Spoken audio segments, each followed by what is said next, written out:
kembali bersama-sama, kita kembali berkumpul ya. Ada beberapa teman-teman, ada yang baru pulang katanya, ada yang baru mandi dan lain sebagainya sebentar lagi. Nggak apa-apa, kita tunggu. Tapi karena waktu terus jalan, kita akan mulai saja malam hari ini. Oke, saya akan menyampaikan sebuah kebenaran firman Tuhan. Mungkin teman-teman yang lain udah berdoa karena tahu tema khotbah saya, mungkin jadi takut, saudara ya. Nggak apa-apa, saudara ya. Oke, malam hari ini saya akan menyampaikan sebuah tema bicara soal manajemen stres ya. Haleluya. Ya, saya berdoa sih teman-teman kita bukan orang-orang stres lah ya. Haleluya. Puji nama Tuhan. Nah, saudara terkasih dalam Tuhan, kalau kita belajar tentang apa yang akan kita pelajari, ternyata sebetulnya Alkitab itu kaya sekali, saudara. Ya, dan saudara harus tahu bahwa hari-hari ini setiap orang itu punya tekanan yang berat dalam hidupnya, baik dalam sisi keuangan, dalam pekerjaan, dan lain sebagainya. Dan semuanya ini teman-teman yang lain juga banyak yang mengeluh di luar dari kita. Ya, mereka selalu mengeluh tentang yang namanya satu kata yaitu masalah. Mereka mempersalahkan yang namanya masalah. Kenapa ya di masa-masa seperti ini kok masalah itu datang silih berganti, masalah itu membuat kita capek. Nah, saya cuma mau kasih tahu sama saudara, masalah itu sebetulnya adalah tanda adanya sebuah kehidupan. Jadi seharusnya kalau saudara masih diizinkan mendapat masalah dalam hidup saudara atau pergumulan, seharusnya saudara harus bersyukur. Artinya apa, saudara? Saudara masih hidup, saudara. Ya, ya, haleluya. Problems are a sign of life. Jadi masalah itu adalah tanda sebuah kehidupan. Jadi jangan saudara terkasih dalam Tuhan, bersyukurlah kalau saudara masih ada masalah dalam hidup ini, saudara. Banyak orang nggak bisa bersyukur, tapi saya percaya bahwa kalau kita bisa mensyukuri tentang masalah dalam kehidupan ini, kita bisa sadar bahwa dengan masalah kita artinya masih hidup. Saudara bayangkan, banyak orang nggak mau ada masalah, seperti saudara lihat di gambar ini, saudara. Orang sedang kena COVID, sesak napas. Buat orang yang mengalami ini adalah sebuah problem berat, saudara. Tapi selama mereka merasakan ini sebagai sebuah masalah, sebetulnya mereka masih hidup. Yang bahaya di ruangan yang sama, kalau mereka sudah nggak merasakan apa-apa, nah artinya mereka sudah dipanggil pulang. Nah itu artinya saudara sudah nggak hidup lagi.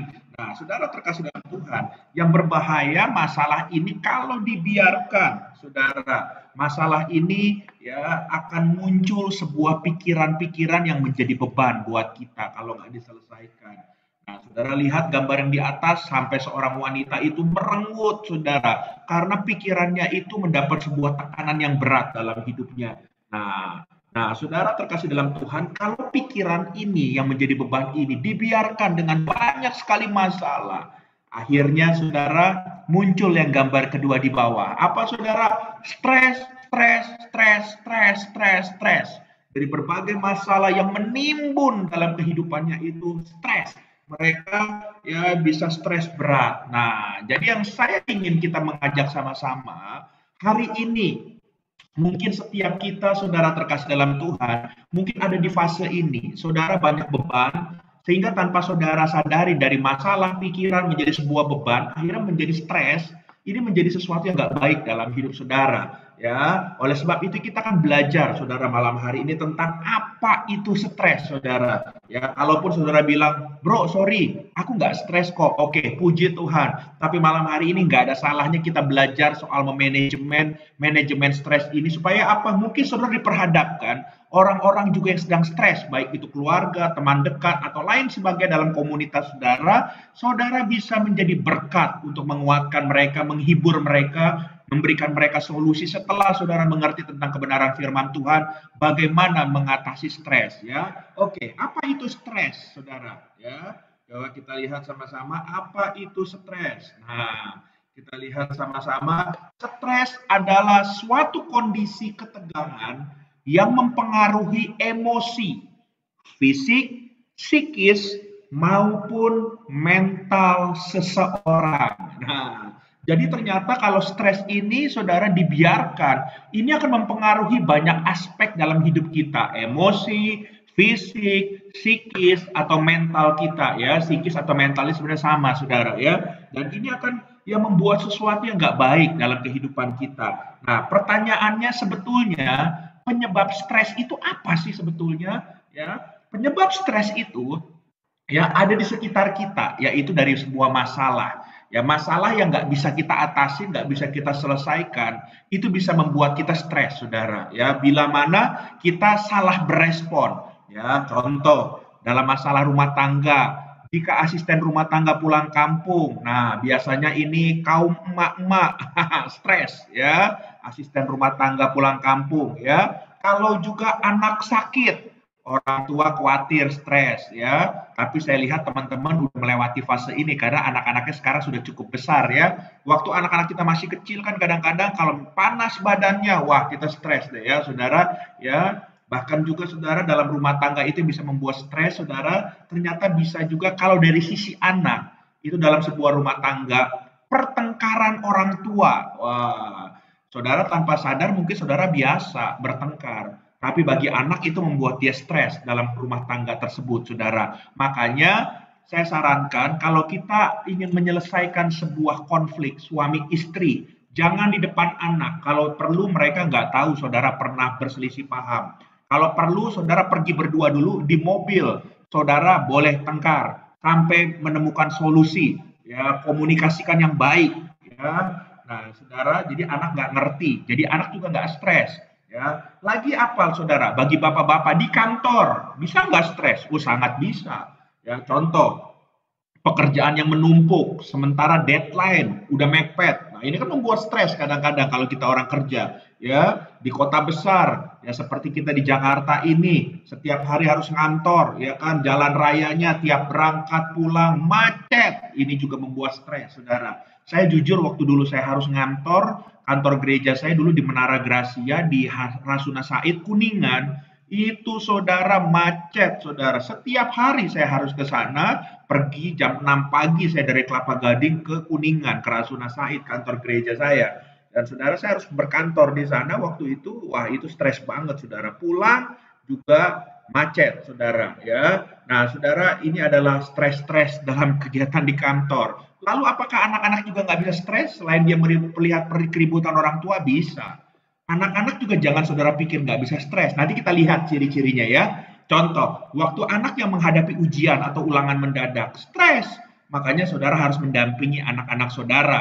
Jangan sibuk terus dengan handphone saudara, dengan gadget saudara. Ya maafkan saya karena banyak orang tua terlalu sibuk dengan gadgetnya hari-hari ini. Ya, terlalu sibuk dengan TikToknya saudara. Ya, tanpa mereka melihat ya kebutuhan anaknya saudara ya, dan saudara pengaruh negatif dari teman-teman sebayanya juga bisa membuat anak ini stres. Contoh, bully yang berlebihan, dibully ya. Makanya waktu dulu kita masih SMP ada yang suka ngebully saudara saya, ya sekarang harus sadar, saudara berdosa sama saya harus minta maaf. Enggak, ini bercanda saudara ya. Oke, puji nama Tuhan saudara ya. Oke, dan ini saudara adalah sesuatu yang menimbulkan stres ini saudara ya, bisa berdampak di rumah, di sekolah, di kantor dan lain sebagainya. Nah, sekarang saudara yang saya ingin sampaikan, gejalanya saudara harus lihat, gejala orang stres.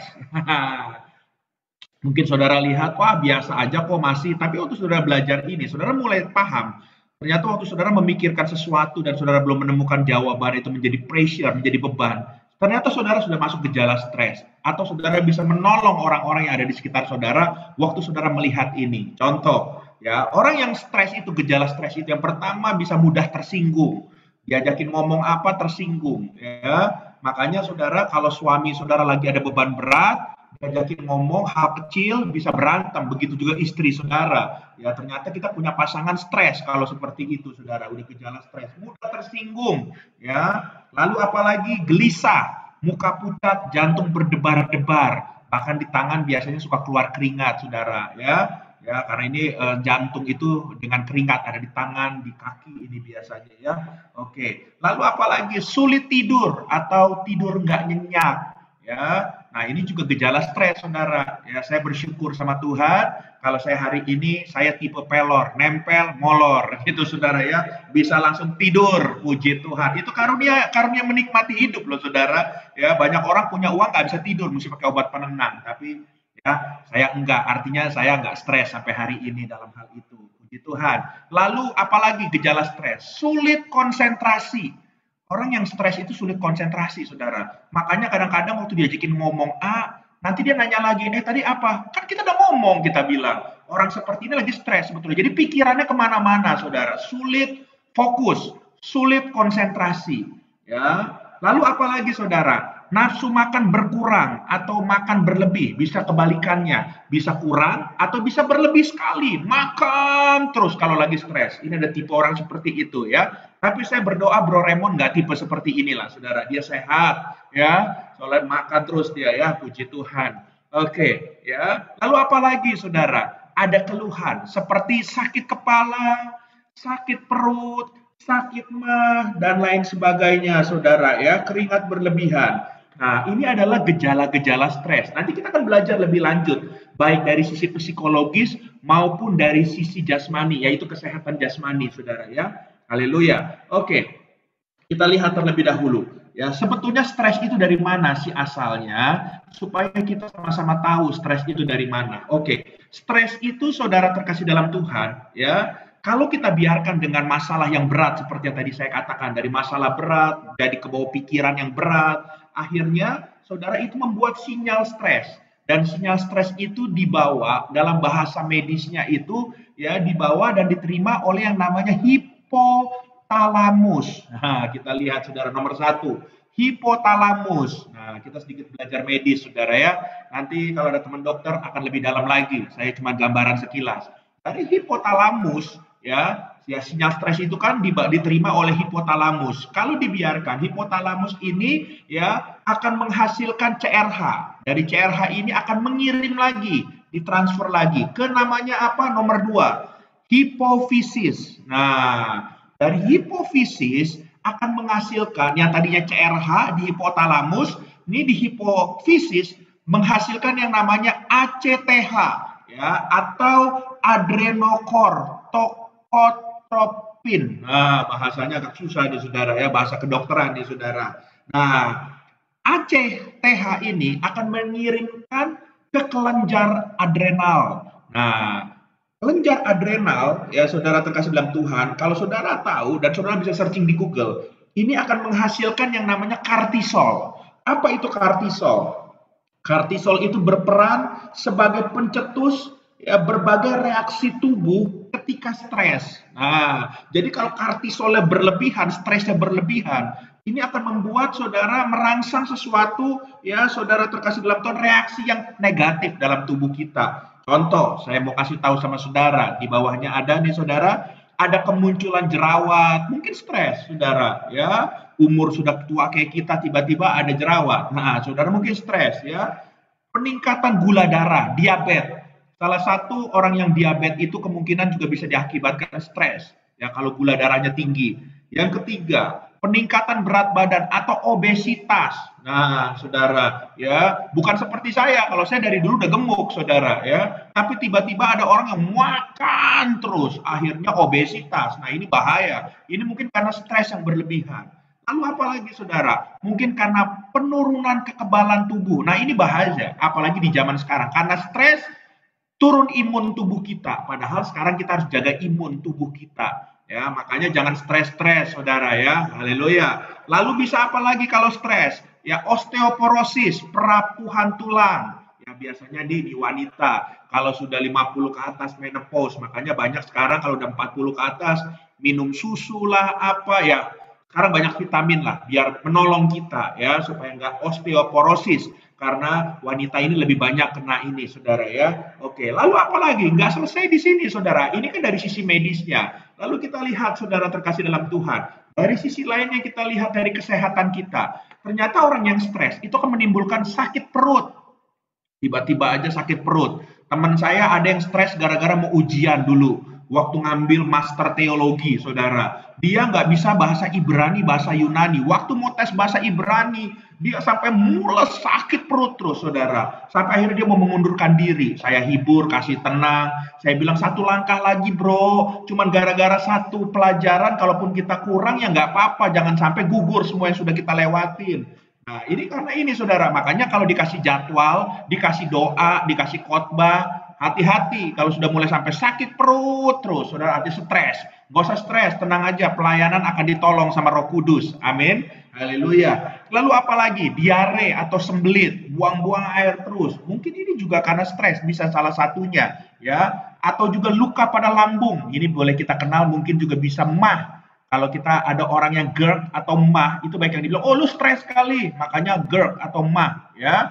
Lalu sakit kepala, migrain terus, saudara. Ya, mungkin karena stresnya itu udah gak ketampung di pikiran kita, ada beban yang berat, jadi sakit kepala, bisa, ya. Lalu bagi wanita, gangguan pada siklus menstruasi, ya. Biasanya itu menstruasinya normal, ya. Tapi ternyata tiba-tiba kok kacau, ya kan? Udah berapa lama nggak dapat, ntar dapat sebentar, nggak dapat lagi, nggak lancar. Nah, saudara, ya kalau memang itu dari awalnya seperti itu mungkin, ya bisa ada orang yang tubuhnya seperti itu. Tapi kalau tiba-tiba biasanya normal, tiba-tiba kacau, mungkin karena stres, ya. Lalu apalagi? Gangguan seksual. Wah, ya, ini bukan cuma buat wanita. Bapak-bapak, hati-hati karena stres berlebihan jadi gangguan seksual. Nah, ini bahaya ya. Haleluya. Sedangkan kita masih usia produktif toh. Jadi hati-hati jangan sampai stres berlebihan. Ya, lalu apalagi kesulitan bernapas, tiba-tiba sesak napas waktu stresnya berat. Ya, dan tadi saya udah ulang, yang satu lagi adalah diabetes. Nah, saudara, saya mau kasih tahu sama saudara, ini dari sisi medisnya, saudara. Stres bisa mengakibatkan seperti ini. Oleh sebab itu, yang bahaya kalau stres ini dibiarkan dan terus-menerus. Yang pertama bisa kehilangan fokus, bisa habis energi, saudara capek sendiri karena stres kalau nggak diselesaikan. Yang ketiga, hidup saudara akan jadi kacau. Semuanya kacau. Planning saudara berantakan cuman gara-gara yang namanya stres. Oleh sebab itu, saya akan langsung masuk karena waktu saya tinggal 15 menit lagi. Ada beberapa hal yang saya ingin sampaikan untuk cara mengatasi kalau kita stres sesuai dengan firman Tuhan. Gimana sih kalau kita stres? Alkitab itu mengajarkan apa? Oke, yang pertama saudara, Mazmur pasal 55 ayat yang ke-22. Mazmur pasal 55 ayat yang ke-22. Dikatakan, serahkanlah khawatirmu kepada Tuhan, maka ia akan memelihara engkau, tidak untuk selama-lamanya dibiarkan orang benar itu goyah. Penyebab stres itu mulainya salah satunya dari kekhawatiran. Alkitab berkata, Tuhan akan memelihara. Oleh sebab itu, saudara, kita harus serahin semuanya sama Tuhan. Makanya, bagaimana kita sanggup, kita percaya bahwa waktu kita menyerahkan Tuhan sanggup memelihara kita berdoa. Banyak orang kalau lagi stres, malah nggak mau dekat sama Tuhan, malah jauhin Tuhan. Dia marah kalau disuruh berdoa. Lu tahu nggak beban gua? Lu tahu nggak pergumulan gua? Lu tahu nggak masalah gua? Atau dia bilang gini, lu mah nggak ngerti apa yang gua alamin. Saudara terkasih dalam Tuhan, mereka malah jauh dari Tuhan, nggak mau diingetin, nggak mau dikasih tahu. Tapi sebetulnya justru kita harus tahu bahwa kita punya Tuhan yang sanggup memelihara kita dalam situasi dan kondisi apapun juga. Makanya kita harus berdoa. Saudara tanya sama saya, bro, lu ngomong berdoa. Di mana dasarnya berdoa waktu kita ada masalah? Oke, saya akan kasih contoh. Satu tokoh Alkitab yang luar biasa, waktu dia menghadapi tingkat stres yang berat, ya, siapa dia? Yesus, ya. Kita lihat sama-sama Matius pasal 26 ayat 36 sampai seterusnya. Saya akan bacakan buat saudara, saudara boleh simak baik-baik. Demikian firman Tuhan. Maka sampailah Yesus bersama-sama murid-muridnya ke suatu tempat yang bernama Getsemani. Arti nama Getsemani adalah an oil press atau tempat pemerasan buah zaitun, ya. Terus lalu ia berkata kepada murid-muridnya, duduklah di sini sementara aku pergi ke sana untuk apa, saudara? Berdoa. Wah, luar biasa ya. Oke, kita keep dulu satu kata berdoa di sini. Yesus mau berdoa karena dalam pergumulan di Taman Getsemani. Ayat 37. Yesus mengajak Petrus dan kedua-duanya orang anak Zebedeus pergi bersama dengannya. Jadi ke Getsemani ini ajak teman-temannya ini ya, kedua anak Zebedeus ini ya. Terus dikatakan kenapa dia mau berdoa? Ayat 37 dikatakan dia sangat sedih dan gelisah. Artinya udah ada gejala stres ya. Orang stres itu bisa sedih, bisa gelisah, bahasa sekarang galau, saudara ya. Haleluya. Nggak berhenti sampai di sini. Kita lihat ayat yang ke-38. Ayat ke-38 dikatakan begini, ini lebih jelas lagi, saudara. Lalu katanya kepada mereka, hatiku sangat sedih. Wah, dia sedih, saudara ya. Ya, kenapa? Karena dia stres, ya dia mau ditangkap ya. Lalu apa? Seperti mau mati rasanya. Saudara bayangkan masih hidup, ngerasa sudah mati. Nah, ini kan stres, saudara ya. Tinggallah di sini dan berjaga-jagalah dengan aku, dikatakan begitu. Kita lompat ayat yang ke-39 sampai selanjutnya 41. Maka ia maju sedikit, lalu apa saudara? Sujud dan apa? Berdoa. Wah, dia berdoa ya. Waktu dia doa di Taman Getsemani, katanya, ya Bapakku, jikalau sekiranya mungkin, biarlah cawan ini lalu daripadaku, tetapi janganlah seperti yang kukehendaki, melainkan seperti yang engkau kehendaki. Ayat 40, setelah itu ia kembali kepada murid-muridnya itu dan mendapati mereka sedang tidur. Ia berkata kepada Petrus, tidak tahukah kamu sanggup berjaga-jaga 1 jam dengan aku? Ayat 41 dengan jelas dia bilang begini nih saudara. Berjaga-jagalah dan apa? Berdoalah. Supaya kamu jangan jatuh ke dalam pencobaan. Roh memang penurut, tetapi daging lemah. Saudara tahu kenapa saya bilang Yesus itu di Taman Getsemani ini mengalami tingkat stres berat. Karena dia sampai sedih, dia mau nangis, dia mau mati rasanya. Bahkan kalau saudara telaah lebih lanjut ayat firman Tuhan, dikatakan waktu itu Yesus sampai keluar peluh darah, keringat darah. Saudara, saya mau tolong saudara ya, mau kasih tahu saudara, orang itu kalau sampai keringatnya aja keluar darah, itu udah stresnya itu boleh dikatakan tingkat udah paling tinggi, saudara. Ya, dalam bahasa kedokterannya sebetulnya ada, saudara. Nah, ini bahasa kedokterannya. Ya, orang yang sampai keringat keluar darah dan stres tingkat tinggi. Nanti saudara boleh searching di Google juga. Namanya itu adalah hematohidrosis. Ya, ini adalah penyakit hematidrosis. Artinya apa? Ini adalah saudara sudah pecahnya pembuluh darah ya sampai dengan keringat itu keluar darah, berpeluh darah. Saudara bayangkan stresnya Yesus itu lebih stres daripada hari ini kalau saudara ada yang bilang, bro gue lagi stres nih. Ya saudara nggak ada apa-apanya karena saudara coba cek tangan saudara. Ada keluar darah di tangan saudara, di keringat saudara? Nggak ada kan? Ya, Yesus sampai mengalami hematidrosis. Dia stres berat, saudara. Waktu kemauannya bertabrakan dengan kemauan Tuhan. Tapi yang luar biasa, dia katakan, saudara, waktu dia berdoa, dia berkata, Tuhan, kalau boleh cawan ini berlalu daripadaku, tapi jadilah kehendakmu. Makanya kadang-kadang kita stres karena kemauan kita bertabrakan dengan kemauan Tuhan. Coba waktu saudara mengalami itu, saudara berdoa dan saudara serahkan semuanya sama Tuhan. Mungkin akan menolong saudara untuk saudara nggak semakin stres. Makanya yang pertama, saya mau kasih tahu sama saudara, cara saudara nggak stres yang pertama adalah berdoa. Saudara nggak lebih sakti dari Tuhan Yesus. Tuhan Yesus pernah mengalami hal seperti ini lebih berat daripada saudara. Tapi Tuhan juga berdoa kepada Bapaknya. Saudara, waktu saudara sekarang stres, apakah saudara berdoa atau tidak? Saya mau kasih tahu sama saudara, hari ini cari wajah Tuhan. Berdoa, serahkan semuanya sama Tuhan. Amin. Yang kedua yang saya ingin sampaikan kepada saudara, ya, waktu kita stres, apa yang kita harus lakukan?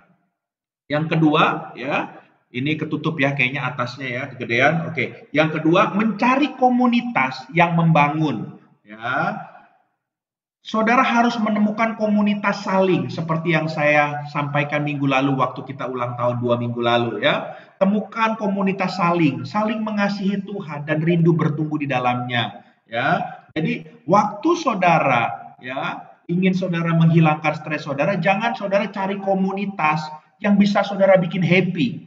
Karena kalau cuma bikin happy nggak menyelesaikan.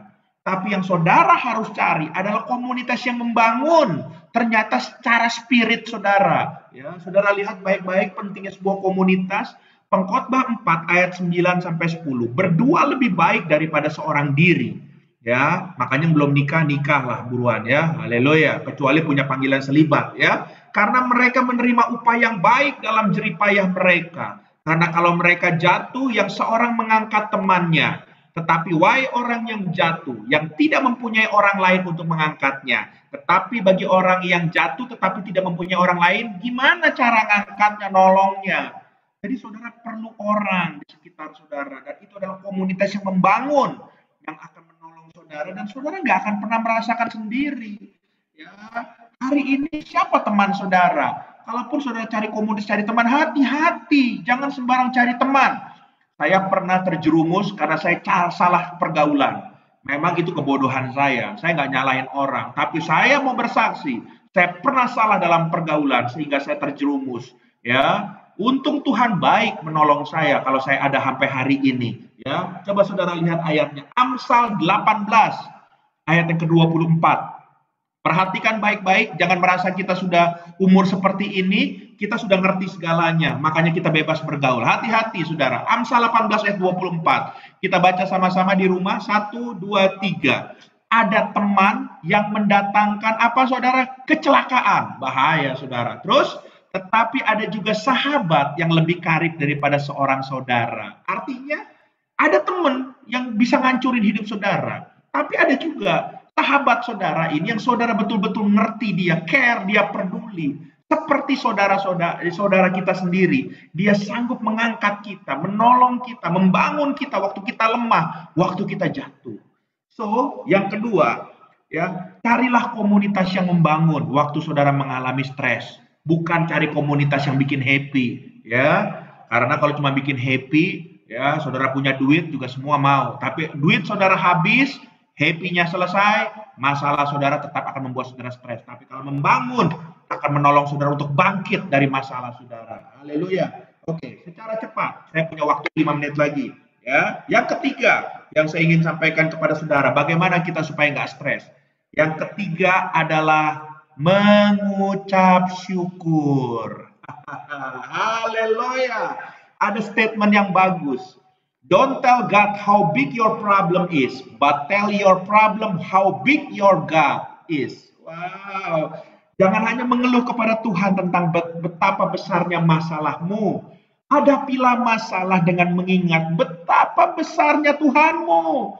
Ya, saudara harus ubah mindset saudara dalam saudara yang melewati setiap permasalahan hidup saudara yang menimbulkan saudara stres. Kita lihat ada satu statement yang bagus, saudara. Ya, seorang yang bernama William James, ya, dia adalah seorang filsuf dan psikolog dari Amerika, ya. Dia pernah membuat statement seperti ini. Senjata terbesar melawan stres adalah, perhatikan baik-baik. Saya ulang sekali lagi, ya. Senjata terbesar melawan stres adalah kemampuan kita memilih apa yang akan kita pikirkan. Wah. Saudara harus memilah-milah pikiran saudara yang akan saudara jadikan sebuah pikiran saudara. Ya. Oleh sebab itu, ubahlah fokus pikiran saudara dari apa. Apa itu maksudnya masalah. Ya, masalah yang ada, yang menekan saudara, membuat saudara stres. Kepada siapa? Yaitu siapanya itu siapa? Tuhan, Yesus. Jangan apa terus yang kita pikirin, tapi siapa? Kita tahu bukan masalahnya yang kita lihat, tapi kita tahu berjalan dengan siapa kita. Kalau kita sadar kita berjalan dengan Yesus, saudara pasti akan lebih daripada pemenang. Haleluya. Kalau kita lihat baik-baik, orang sudah berhasil merubah pola pikirnya. Bukan apa lagi, tapi siapa. Ya, dalam menghadapi masalah dia melihat Tuhan yang besar, bukan melihat masalah yang besar. Karena kita punya Tuhan yang lebih besar dari masalah kita. 1 Tesalonika 5 ayat 18 berkata, mengucap syukurlah dalam segala hal, sebab itulah yang dikehendaki Allah di dalam Kristus Yesus bagi kamu. Mengucap syukur, haleluya. Kalau saudara bisa mengucap syukur dengan saudara merubah mindset saudara, melihat bukan masalah, tapi saudara melihat Tuhan yang besar, akan menolong saudara, dan saudara nggak akan sampai stres berlebihan.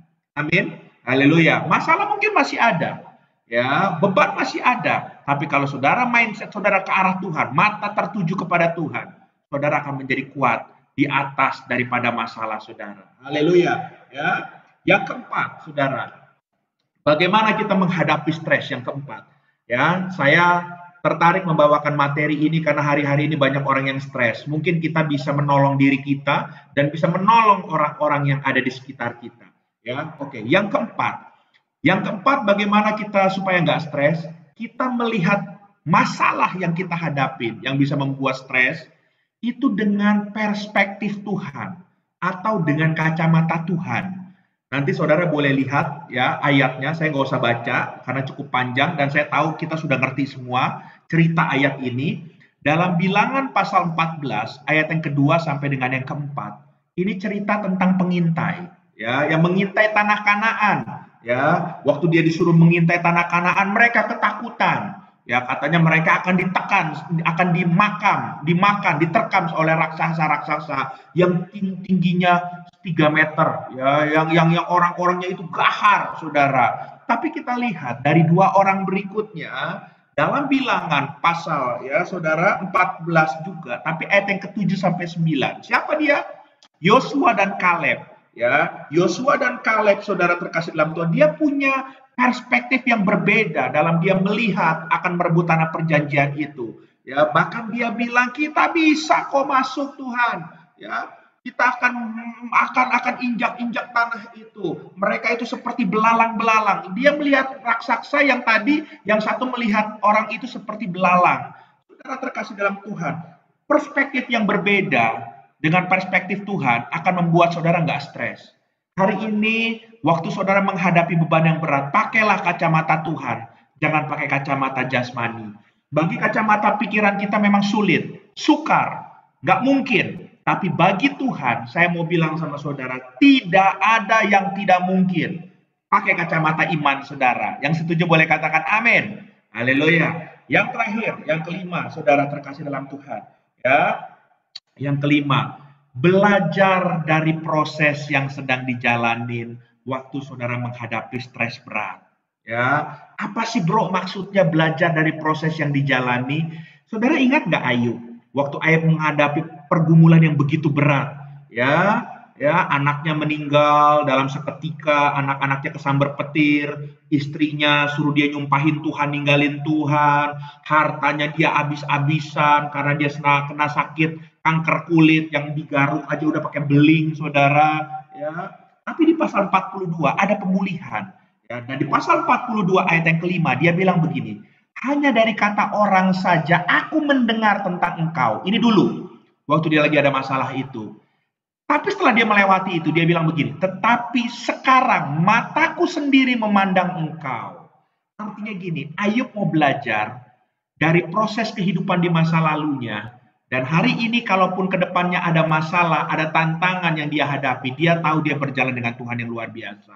Karena saya mau kasih tahu bahwa kita punya Tuhan yang sifatnya dulu, sekarang, dan sampai selama-lamanya tidak pernah berubah. Yang setuju boleh katakan amin. Haleluya. Dia Tuhan yang tidak pernah berubah. Oleh sebab itu kalau dulu dia sanggup tolong kita, sekarang juga dia sanggup tolong kita, pastikan. Jadi saya mau kasih tahu sama saudara, buat apa saudara stres kalau saudara tahu dulu dia tolong kita dan sekarang dia sanggup tolong kita. Haleluya. Belajar dari proses yang dijalani.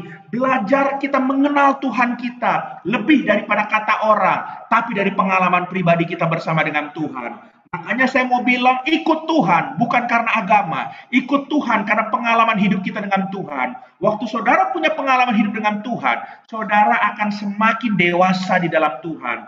Saudara akan mengenal Tuhan lebih daripada segalanya. Dan ini akan menolong saudara supaya saudara nggak stres lagi. 5 poin ini saudara pegang karena saudara nggak bisa nangking masalah yang akan membuat saudara stres. Tapi tinggal saudara waktu ada masalah yang berat sekalipun sampai stres, bagaimana saudara beresponnya? Karena ayat terakhir kita baca sama-sama di dalam 1 Korintus pasal 10 ayat yang ke-13. Di sini dikatakan, 1 menit lagi saya akan selesai.